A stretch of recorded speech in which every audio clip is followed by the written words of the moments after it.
एक आप ही एक ऐसा माध्यम है जो आम जनता तक और सरकार तक कर्मचारियों की आवाज़ को पहुंचाने का कार्य करते हैं। मैं थोड़ा सा हमारे संगठन के बारे में ब्रीफ करना चाहता हूं। हमारा संगठन पार्ट 2 कर्मचारियों के लिए बनाया गया। पार्ट 2 कर्मचारी through proper channel advertisement, interview और पोस्ट के अगेंस्ट लगता है, जो कभी ना कभी नियमित होने का अधिकारी होता है। कानूनी तौर पर भी उसको किसी भी प्रकार की अड़चनों का सामना नहीं करना पड़ेगा अगर सरकार उनके लिए नियमितीकरण पॉलिसी बनाती है।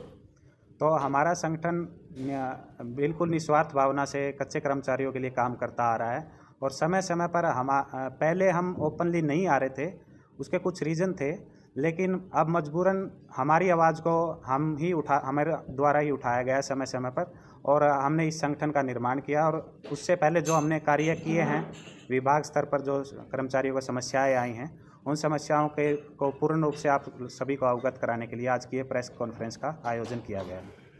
तो सबसे पहले तो मैं ये बताना चाहता हूँ कि पार्ट 2 कर्मचारी हरियाणा सरकार की आउटसोर्स पॉलिसी 2009 और 6/4/2015 के तहत लगते हैं। उसमें पोस्ट के अगेंस्ट लगाया जाता है। ग्रुप सी और डी के लिए ही ये पॉलिसी बनाई गई है। इसमें क्लियर कट गवर्नमेंट की नोटिफिकेशंस है, गाइडलाइंस है, इनमें क्लियर लिखा हुआ है। ये हमारे पास डॉक्यूमेंट प्रूफ है। हम डॉक्यूमेंट के आधार पर ही, तथ्यों के आधार पर ही हम कभी भी कोई बात रखते हैं तो प्रेस के माध्यम से हम डॉक्यूमेंट के आधार पर ही बात रखते हैं। और गवर्नमेंट की गाइडलाइंस के अनुसार ही कर्मचारी पोस्ट के अगेंस्ट लगता है, नियमित होने का अधिकारी होता है, उसको सारे अलाउंसेज का अधिकार होता है। समय समय पर जब भी हमने तथ्यों के आधार पर गवर्नमेंट सरकार तक अपनी आवाज़ पहुंचाई है, तो हमारी आवाज़ को हम डॉक्यूमेंट्री प्रूफ पर हम अधिकारियों को अवगत कराते हैं और उन्होंने हमारी जो जायज़ मांगे हैं उनको सुना है और उन पर अमल किया है। उदाहरण के तौर पर हम आपको बताना चाहते हैं, जैसे कि सबसे पहला 1 सितंबर 2016 को कैजुअल लीव और मेडिकल लीव लागू की गई थी हरियाणा सरकार द्वारा पार्ट 2 कर्मचारियों के लिए। उसके बाद नवंबर 17 में पार्ट 2 कर्मचारियों के लिए इक्वल पे इक्वल वर्क लागू किया गया। उसके बाद 1 फरवरी 2019 को ग्रुप डी एडजस्टमेंट पॉलिसी लागू की गई कर्मचारियों के लिए, कॉन्ट्रैक्ट बेस के कर्मचारियों के लिए, जिसमें क्या था कि अगर रेगुलर कर्मचारी उनकी जगह आ जाता है तो उनको किसी अन्य पदों पे एडजस्ट किया जाएगा। उसके बाद 6 नवंबर 2020 को ग्रुप सी की एडजस्टमेंट पॉलिसी लागू की गई। तो और अभी प्रेजेंट में एचआरएमएस और ई पोस्टिंग के थ्रू एचआरएमएस का मैं आपको इसलिए ब्रीफ करना चाहता हूं क्योंकि एचआरएमएस के माध्यम से ही सरकार तक एग्जैक्ट जो डाटा होता है, जो पोस्ट के अगेंस्ट लगा हुआ कर्मचारी और जो नियमित होने का अधिकारी है, वो डाटा एचआरएमएस के थ्रू ही एग्जैक्ट सरकार तक पहुंचता है। और उसके लिए सरकार ने समय समय पर पत्र निकाले हैं, जिनकी मैं डेट्स आज आपको सामने रखना चाहता हूँ।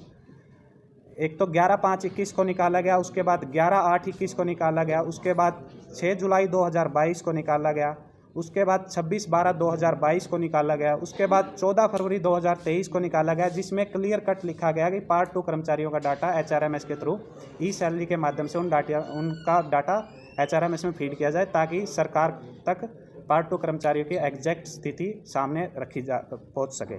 और उसके बाद जुलाई में भी 2-3 लेटर निकले हैं। बहुत से डिपार्टमेंटों में पार्ट 2 कर्मचारियों का डाटा एचआरएमएस में डाल दिया गया, जिसके कारण सरकार के पास उनकी परिस्थिति क्लियर हो चुकी है।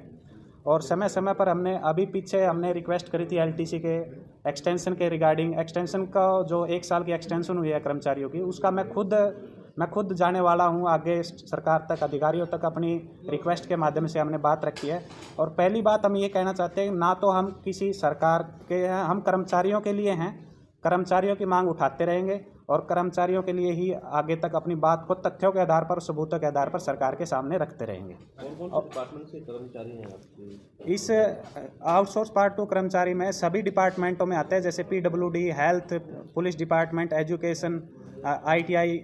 अभी रिसेंटली भी आईटीआई में कुछ साथियों का जैसे ऑनलाइन ट्रांसफ़र पॉलिसी लागू होने के कारण वो उनको एडजस्टमेंट किया जा रहा है। उनकी जगह न्यू अपॉइंटमेंट या ट्रांसफ़र कर्मचारी आ गए और उनको अन्य स्थानों पर एडजस्टमेंट किया जा रहा है।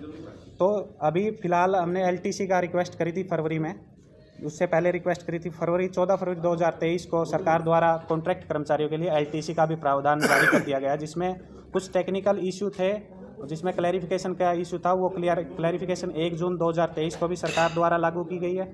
और उसके आधार पर उससे पहले भी हमने विभाग स्तर पर रिक्वेस्ट के माध्यम से planning department, PWD, secondary, HSSC, HPSC, इन डिपार्टमेंटों में हम एलटीसी कर्मचारियों को दिलवा चुके हैं, जो उनका अधिकार बनता है।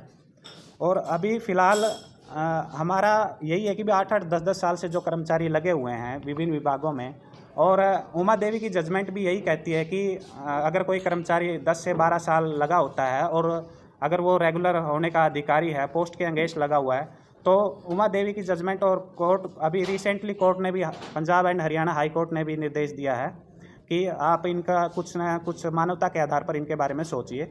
तो वहाँ पे माननीय advocate general BR Mahajan ji ने भी अपना व्यू दिया है कि हम इनके लिए कुछ ना कुछ रास्ता निकाल रहे हैं। तो हमारी उम्मीद यही है कि कर्मचारियों के लिए सरकार मानसून सत्र में रेगुलराइजेशन पॉलिसी लेके आए और जिनका हक बनता है कानूनी तौर पर, ताकि वो लिटिगेशंस में ना फंसे। लिटिगेशंस में फंसने के कारण आज तक जो 2014 की पॉलिसी है वो आज तक सुप्रीम कोर्ट में पेंडिंग पड़ी है।